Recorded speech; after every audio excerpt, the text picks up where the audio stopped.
I'll never forget what this client told me long ago.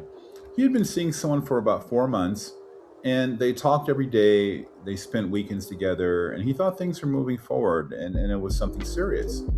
Then one Tuesday morning, he received a single text, and it said, "You're a great person, but I don't think we're the right fit."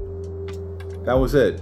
No argument, no betrayal, no explanation. And he looked at me and asked, "What is wrong with me?" Not why didn't it work, not why were we incompatible. His first instinct was, what is wrong with me? And that's exactly what rejection does. It doesn't simply hurt, it convinces you that your pain is evidence that you are not enough. Okay, but today I want to show you why rejection feels so personal, and more importantly, how to stop letting it define your worth. So, most people think rejection hurts because someone didn't choose them, and that's only part of it. But psychological research tells us something fascinating. It says that the same areas of the brain that are activated during physical pain, they also become activated during social rejection. So what does that mean? Your brain literally experiences rejection as an injury of sorts.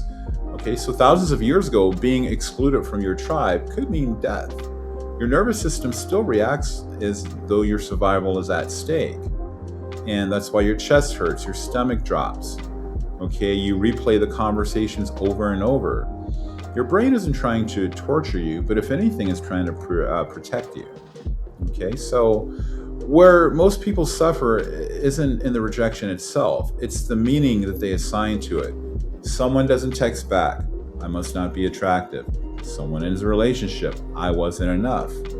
You don't get hired, I failed. Notice something? The event becomes your identity. And that's where healing has to begin. All right. So we need to do some reframes, meaning we need to look at some of these things in a different light, in a different matter to assign a greater, healthier meaning. So let's look at this first reframe. Okay. So the first shift is understanding that rejection is information and it's not a verdict. Okay. This is not court. Okay. Two people can be wonderful human beings and still not be compatible. Okay, sometimes people reject us because they're emotionally unavailable. Sometimes because they're just scared. And sometimes because they simply want something different.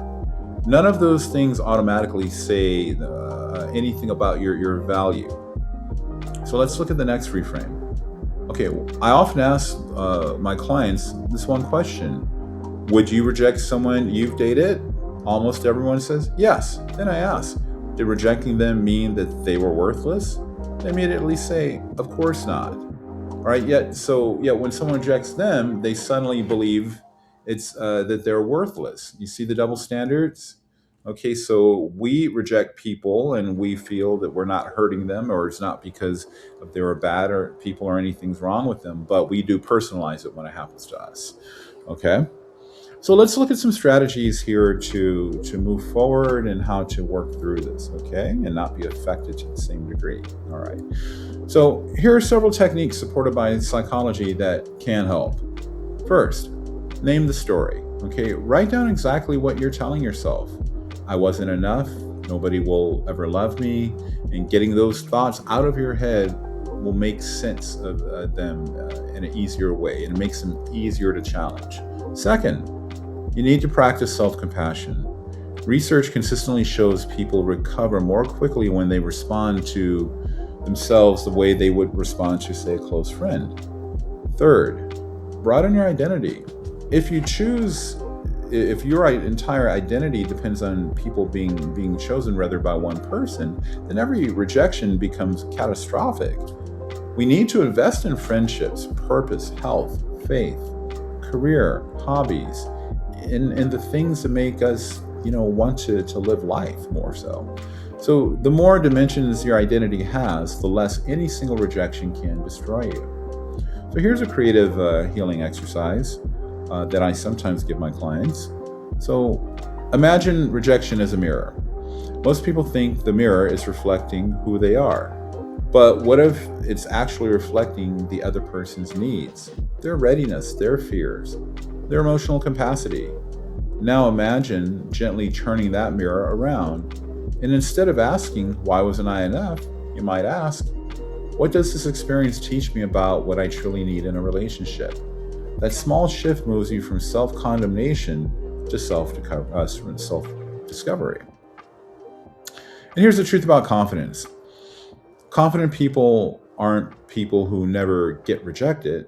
They are people who refuse to let rejection become their identity, though. You see the difference there? They understand something powerful. Someone's inability to choose you is not proof that you're unworthy of being chosen. All right, so moving forward. So let me leave you with this. The client I told you about several months later, he met someone else, and today they're happily married.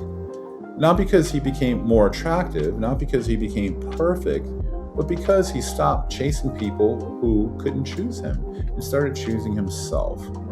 So rejection may close one door, but it also reveals which doors were never meant for you in the first place. If today's video helped you, leave me a comment and tell me about one rejection that taught you something valuable. And if you're ready to build healthier relationships and stronger self-worth, please make sure to subscribe, because that's exactly what we talk about here every week. And we'll see you on the next video.